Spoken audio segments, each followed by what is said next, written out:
Alright, my name is Tori Perez, and I'm doing my career presentation profile. Um, I chose a youth development advisor, a 4-H advisor in a certain area. It's kind of, I don't know, there's a couple different ones that I looked at.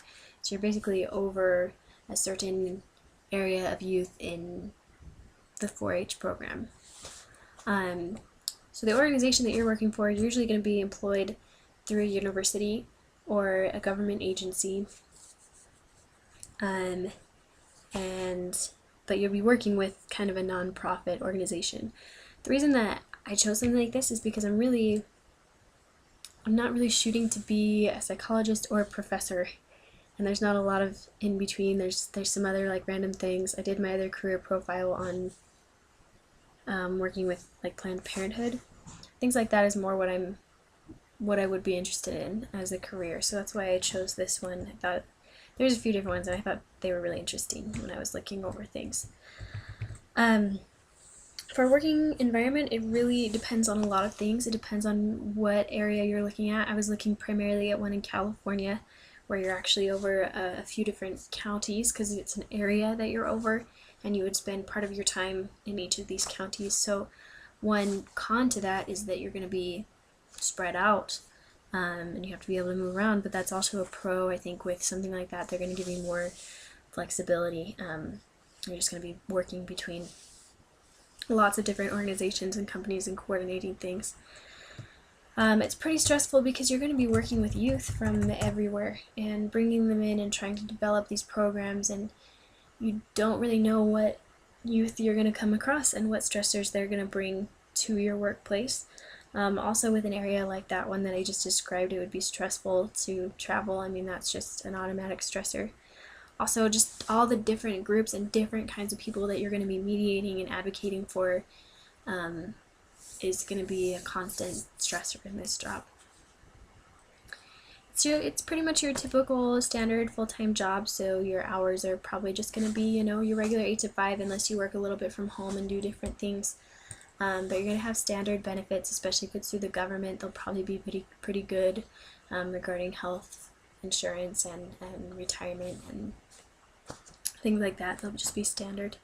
And of course that depends on the organization, and university is probably going to give you different benefits than if you were employed through the state.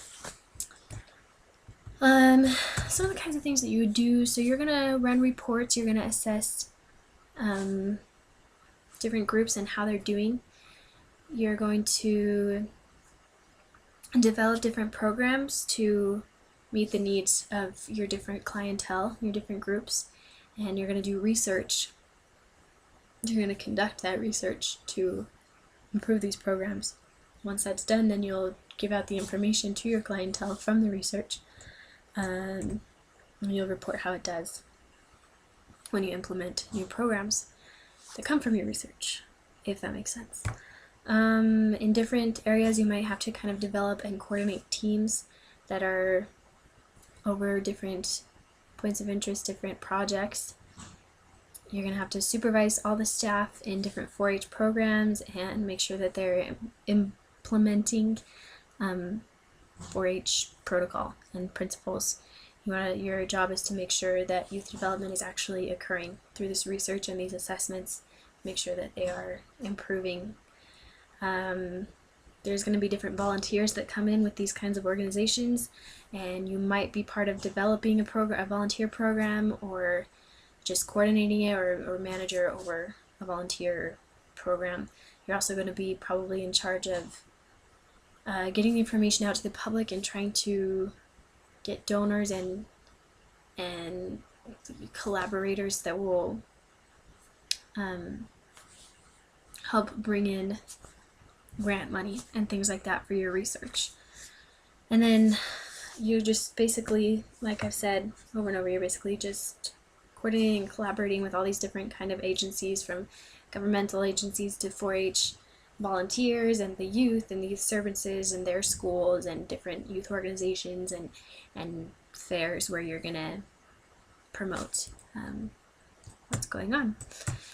The education that you need is you need at least a master's degree. They want a master's degree in child development education or related fields, so this could probably work. You need great interpersonal skills, written and oral, and just be really good with people and be able to negotiate well. They prefer you to have expertise in non-formal education, education development, science literacy for the research, youth program development, volunteer development, program design, and research experience. And they also highly prefer if you are able to speak in a second language, and especially in the California one I was looking at. You're going to start out around $49,200 as a salary, but you can work your way up to $64,200. And that's basically it.